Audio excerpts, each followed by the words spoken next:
باز هم سلام و درود نیساری یکایک شما با تماشابینان و هواداران همیشگی برنامه‌های تلویزیونی سیمو. اینک باز هم مهمونی کارشناس‌های پرفیض شما هستیم با برنامه نوبتی دانشمند. در برنامه امروزه باشد طبق خواهش خود ایشان باز هم اشتراک کنندگان آزمون جمهوری فروغی صوفی دانایی از مؤسسه تحصیلاتی میانه عمومی رقم 1 به نام رزین شهری پنجگین اشتراک دارند که چند پیش در برنامه ما شرکت ورزیدند، با هم رقابت نمودند و باز هم در آنها خواهش پیدا شد که در برنامه نوبتی باز در برنامه ما شرکت بورزند. اینک باز مهمانی ما هستند امروز دسته استقلال و دسته وحدت. باری دیگر اعضایان دسته خود را به تماشابینان معرفی می نمودیم. مرحبا دسته استقلال. من سرون دسته استقلال محمد قلزاده سیجام باشم. این در دسته ما اعضایان دسته ما رافیف کمالدین، حقداد و حسن انگیز، جمعه و جمله پرنمای رستم و مردان و سفینه هستند. تشکر زیاد. دسته وحدت. من سروری دسته وحدت بهریف صاحب جان، اعضایان گروه ما حقبرزی زاده یاسمن، اعظمقل و تمنا، عمرف داورشاه، رضای و رخشانه و پیرمرد و همیرا می باشند. تشکر زیاد. باری دیگر شما را خوش آمدید میگه که شما در اینجا جمع آمدید با هم رقابت بورزید، دانشی خود را بسنجید. شما علاقه شرط های برنامه را میدونید که در بخش اولی برنامه من به شما سوال پیشنهاد میکنم و کار گروهی است. 1 دقیقه فرصت میدهیم، شما در اون 1 دقیقه با هم فکر می نمایید و پاسخ را با ما پیشنهاد میسازید. اگر که شما آماده هستید شروع میکنیم بخش اول را. سوال اولین به دسته استقلال. سوال از فن ادبیات است. لاهوتی شعرنویسی را کی سر کرد و اولین تخلص او چی بود؟ وقتی شما آغاز یافت، باری دیگر سوال را تکرار میسازم. ابوالقاسم لاهوتی از کی به شعرنویسی آغاز نمود و اولین تخلصی که او به خود گرفته بود، اولین تخلصی که با اون شعر می نوشت چی بود؟ چطوری ما میدونیم صدرالدین عینی و همه شاعران دیگر نیز با یک نام با یک تخلص شعر ایجاد میکردند که از قبیل عینی، سیفلی، جنونی بود. ابوالقاسم لاهوتی چی تخلص داشت و از کدام سال، از کی به شعرنویسی آغاز کرده بود؟ 3 2 1 وقت شما با آخر رسید. ابوالقاسم لاهوتی از 10-12 سالگیش به شعرنویسی شروع کرد و تخلص او یا لاهوتی بود. یا ابوالقاسم لاهوتی. به فکرم ابوالقاسم لاهوتی میگفت. لاهوتی خود یک تخلص می شود. لاهوتی. بله. از 12 سالگیش گفته، 10-12 سالگیش. بعدن چه تخلص های دیگری بچه اگر که از آغاز لاهوتی باشد؟ چون در اکثر شعرهای لاهوتی ما میبینیم که با تخلص لاهوتی شعر ایجاد نموده است. شاید چون صدرالدین عینی اثر اول تخلصی و دیگر بود، بعدن او به لاهوتی برگشت. شما مطمئن هستید که پاسخ شما لاهوتی درست است؟ بله. از اعضایان دسته یگان پیشنهاد دیگر نیست؟ علاوه نیست؟ پاسخ شما را قبول می‌سازیم و واقعاً پاسخ شما درست است. ابوالقاسم لاهوتی هنوز از سن 10-12 سالگی به شعرنویسی شروع نموده بود و اولین تخلص او لاهوتی خدایی الهی یعنی که شما این پاسخ را درست گفتید. سوال نوبتی به دسته وحدت. سوال شما نیز از فن ادبیات است. توجه نمایید. سال چند آثار منتخب مومن قناعت با چند جلد و نشر رسید؟ وقتی شما آغاز یافت. مرحمت. باری دیگر سوال رو تکرار می سازم. کدام سال آثار منتخب مومن قناعت به نشر رسیده است، یعنی دسترسی خوانندگان گردیده است و آن چند جلد بود؟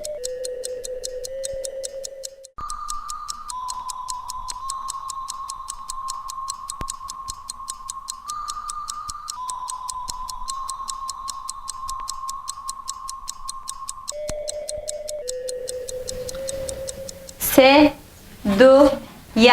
با این سوال اعظمقل و تمنا جواب میدهد. مرحبا تمنا. به خلاصه دسته ما اولین جلد کتاب من و مؤمن قناعت کتاب منو دریا میباشد که سال 1900 سوال رو باری دیگر تکرار میکنم. آثار منتخب، سال چند آثار منتخب مؤمن قناعت به نشر رسید و چند جلد بود؟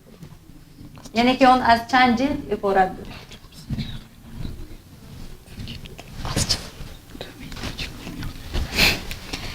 به فکر دسته ما سال 1925 نوشته شده، از 7 جلد عبارت بود.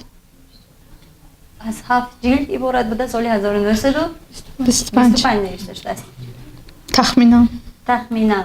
یعنی شما اینجا تخمینا میگید که از 7 جلد عبارت بوده. سال 1927 به نشر 25 به نشر رسیده است. پاسخ آخرین شما چنین است. سال 1927 نه؟ 27 یا 25؟ 27.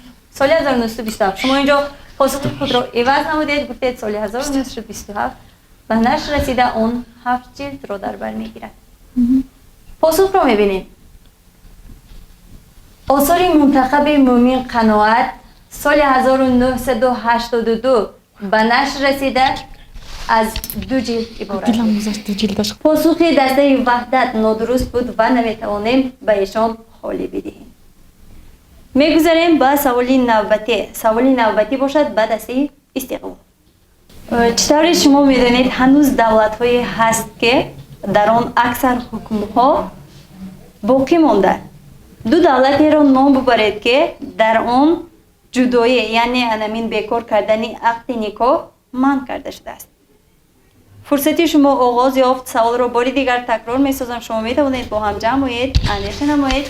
2 دولتی را با ما بگویید که در آن قانوناً حکم طلاق یعنی که برهم زدنی عقد نکاح منع کرده شده است.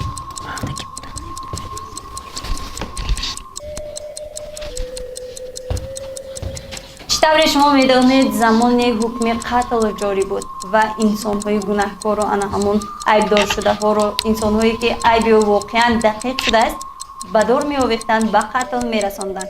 انا این حکم بیکار کرده شد و امروز در اکثر مملکت‌ها حکم قتل نیست، ولی هنوز هم در دولت‌های هست که قانوناً طلاق بیکار کردن نمی‌شود. این کدام دولت است؟ 2 دولتی را نام ببرید که در آن قانوناً گفتیم جدایی منع کرده شده است. بیکار کردن عقد نکاح به نظر نمی‌رسد.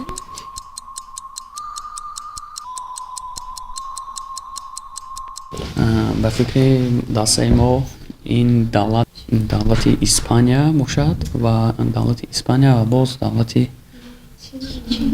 چین. دولت اسپانیا و دولت چین. اعضایان دسته شما همه مطمئن هستید؟ چین و یونان. چین و یونان. پیشنهاد دیگری هست؟ علاوه دیگر. چین و یونان، اسپانیا، کدام درست؟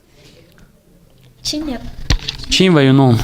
پاسخی آخرین شما؟ چین و یونان. چین و یونان.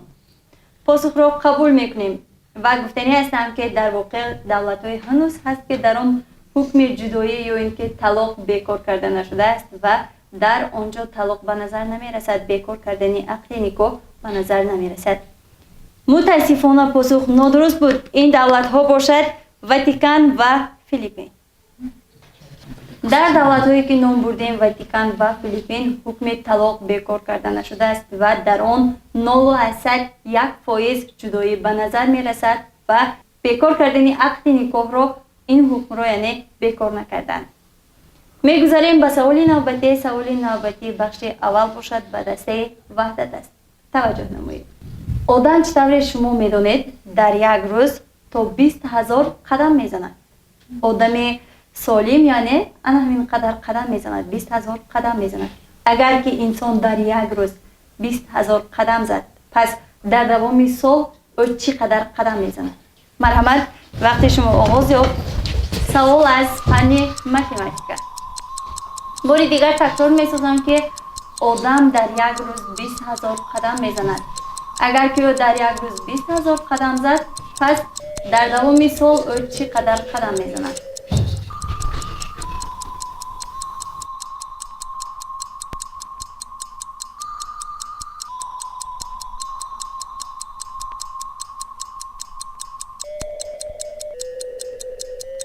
در سال آدم 730,000 قدم. 20000 گفتم 360 پاسخ آخرین شما اینجا ازایانی دسته پاسخ دیگر 300,000 جواب 7 میلیون و 300 هزار 7 میلیون و 9 300 میلیونش میگیره کدومی رو قبول نمی؟ 7 7 میلیون و 300,000 7 میلیون و 300 هزار واقعا شما حساب کرده پاسخ شما دقیق است اگر که بگویم اشتباه است 365 رو حساب کردیم در یک سال آدم 7 میلیون و 300 هزار قدم میکنه در 365 روز اگر 366 باشد خب خیلی 20,000 دیگه خیلی زد. در یک سال در 4 سال مو اکن کم شکل مقدار کم پاسخ آخرین شما 7 میلیون 7 میلیون و 300 ولی در بسیار جای ها میگن 7 میلیون نه 7 میلیون نه 300 600 اکن دقیق 7 میلیون 300 300,000 پاسخ درست است من میخواستم کمی فکر ایشان را پریشان نمایم به شما نیز یک کف کوبه سوالی نوبتی باشد به دسته استقلال است سوال باز هم از فنی ادبیات است توجه نمایید مدرنامه استاد لایق شیرالی را اکثر آدمان اذیت میدانند همه شعرهای آن را میخوانیم میسراییم میدانیم سوال به شما چنین است که مدرنامه استاد لایق شیرالی با کدام شعر آغاز می‌یابد ما از وقت استفاده نمیبریم پرینمای رستم به این سوال پاسخ خود را میگردم مرحمت پرینما طوری که شما گفتید مدرنامه استاد لایق شیرالی را قریب همه خوانندگان از بر نمودند و اولین شعری که در آن جای گرفته است این شعری صد جان و دل فدای یک مدعی مادر دیگر به شما وقت داده نمی شود شما استفاده نکردید اگر نفری دیگر علاوه دارند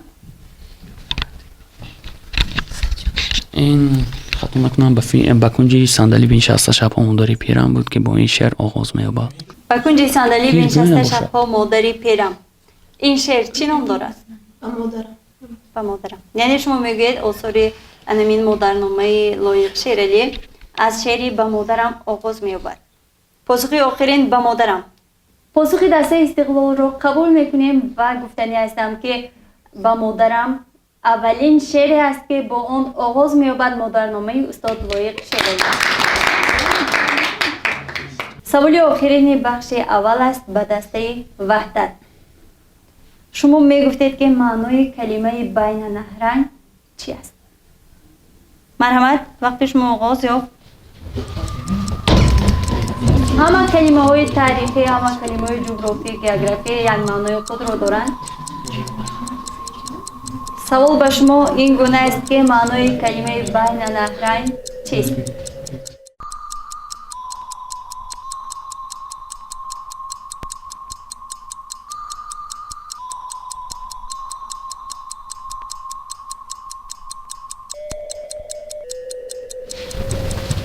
هنوز فرصت شما هست شما میتوانید از وقت خود استفاده کنید و این سوال اعضای دسته ما حقبردی زاده یاسمن جواب میده دعوتی که این بین نهران که چهار طرف آن را آب احاطه کرده شده است اینو بین نهران میگه بین نهران معنای کلمه بین چهار طرف آن را آب احاطه کرده است دولتی که چهار طرف آن را آب احاطه کرده عیناً کدام دولت کدام اوخو احاطه کردن پاسخ دقیق چنین است استرالیا استرالیا یعنی میگید بین نهرین بین استرالیا چهار طرفی که آن را آب احاطه کرده است این اوشه بین نهران است مینامند مثلا استرالیا در آن باید شما دولتی که چهار طرف آن را آب ماداگاسکار این از جدا چهار طرف آن را آب نه گوینی جزیره هایی که آن را آب احاطه کرده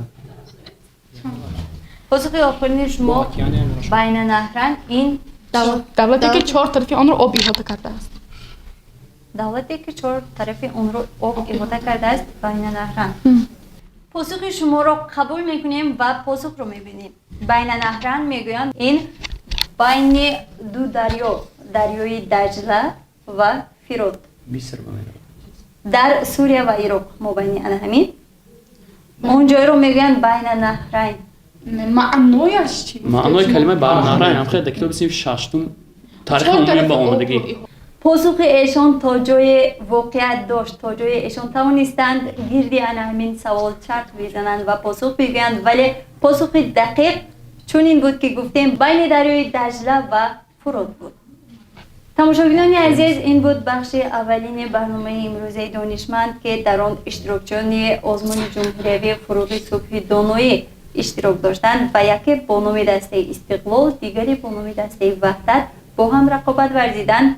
در بخش اول باشد دسته استقلال سزاوار 20 خال و دسته وحدت سزاوار 10 خال گردیدند.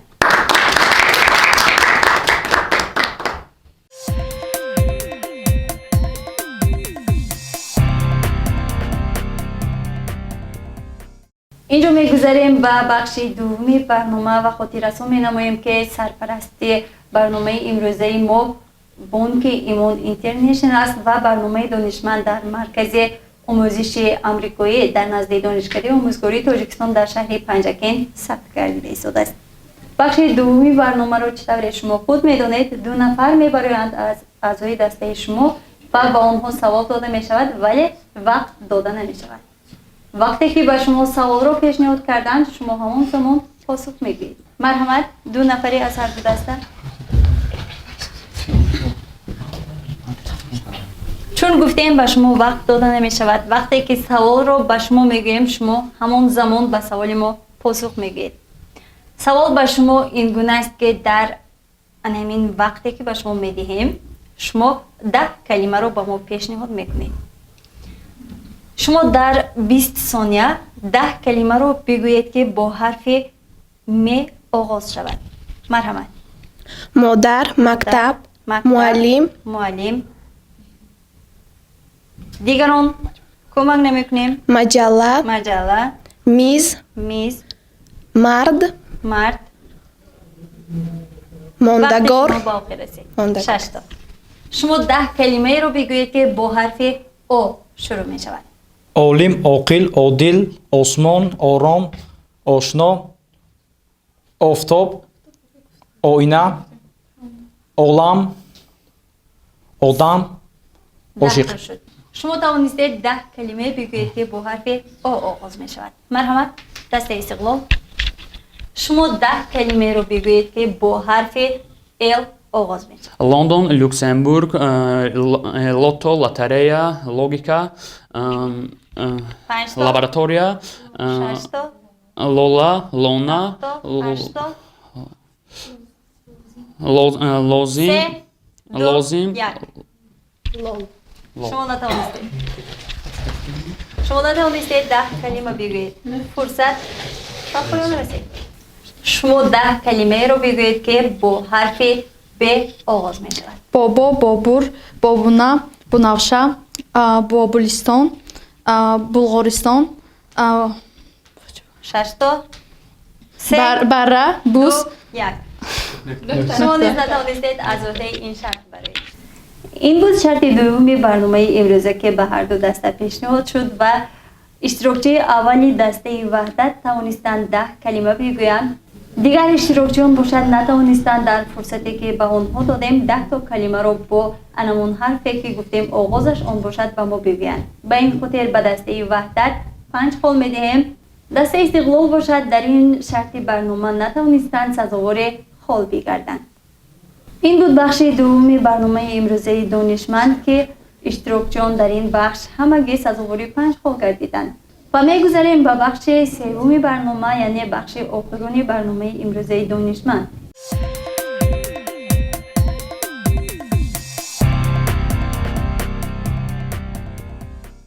و بار دیگر به شما خاطررسان می‌نماییم که همکاران ما هستند دانشکده آموزگاری تاجیکستان در شهر پنجکین و سرپرستی برنامه باشد بانک ایمان اینترنشنال است. شرط سوم برنامه رو شما خود میدانید که شما 2 تا سوال به دسته استقلال پیشنهاد می‌سازید. دسته استقلال باشد همچنان 2 تا سوال به دسته وحدت پیشنهاد می‌نمایید و شما 1 دقیقه فرصت شما در طول این 1 دقیقه اندیشه نموده پاسخ را با ما پیشنهاد میکنید. مرحمت. آغاز میکنیم از دسته استقلال. سوال اولین شما به دسته وحدت. تمامی سروران حزب کمونیستی تاجیکستان از دوره ҷанги бузурги ватанӣ то барҳам хӯрдани иттиҳоди шӯравӣ ро номбар намояд. тамоми сарварони ҳизби коммунистии тоҷикистон аз давраҳои ҷанги бузурги ватанӣ то барҳам хӯрдани иттиҳоди шӯравиро номбар намояд. аз анамун даврони пеш то барҳам хӯрдани иттиҳоди шӯравӣ мегӯянд роҳбарони ҳизби коммунистии тоҷикистонро номбар кунед.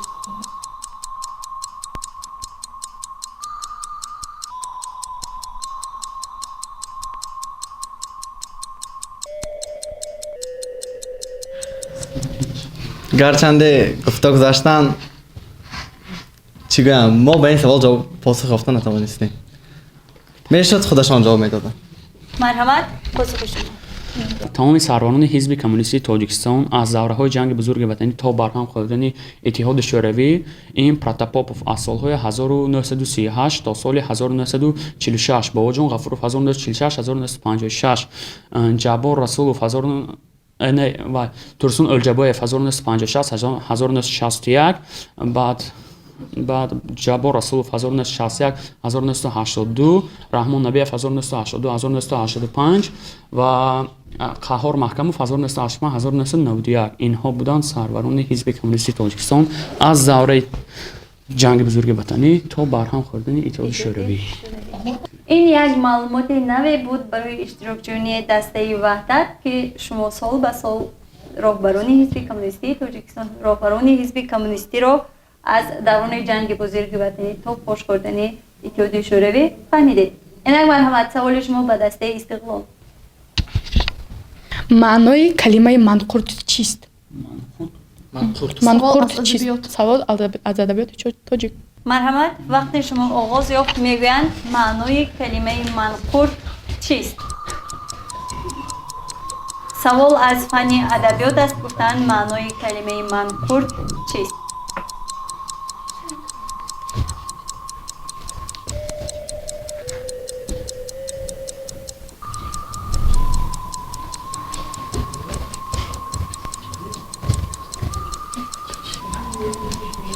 нисфи фурсати шумо гузаштааст. савол чунин буд ки маънои калимаи манқурт чист? маънои калимаи манқурт ин фиребгард, ҳилагард аст. посух дуруст аст? тахминан посух ғалат аст. иловаи дигар ҳаст?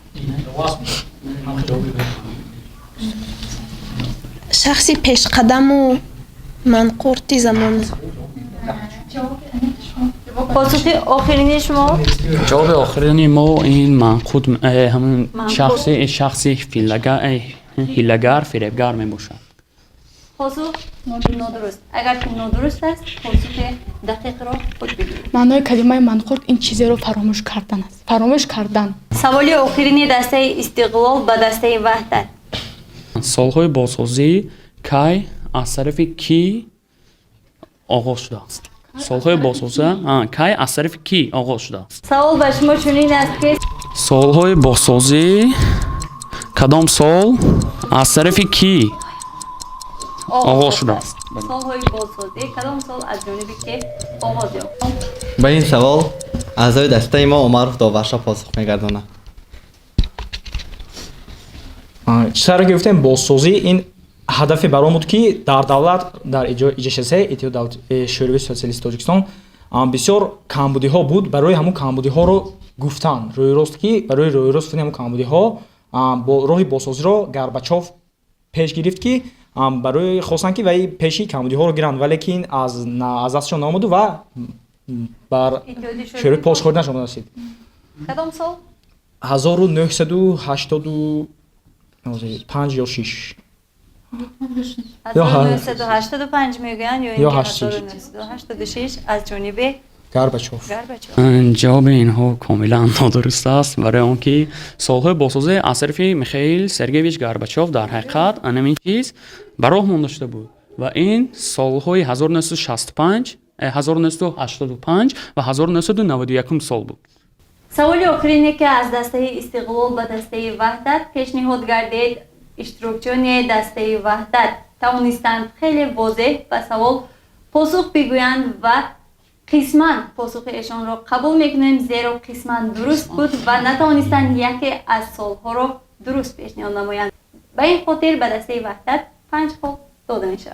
سوال آخرین برنامه امروز است و همزمان سوال آخرین بخش سوم برنامه از دسته وحدت و دسته استقلال. مرحمت. زمین در گرد آفتاب با کدام سرعت دور میزند؟ مرحمت، به شما 1 دقیقه وقت. شما میتوانید اندیشه نمایید و خلاصه خود را پیشنهاد سازید.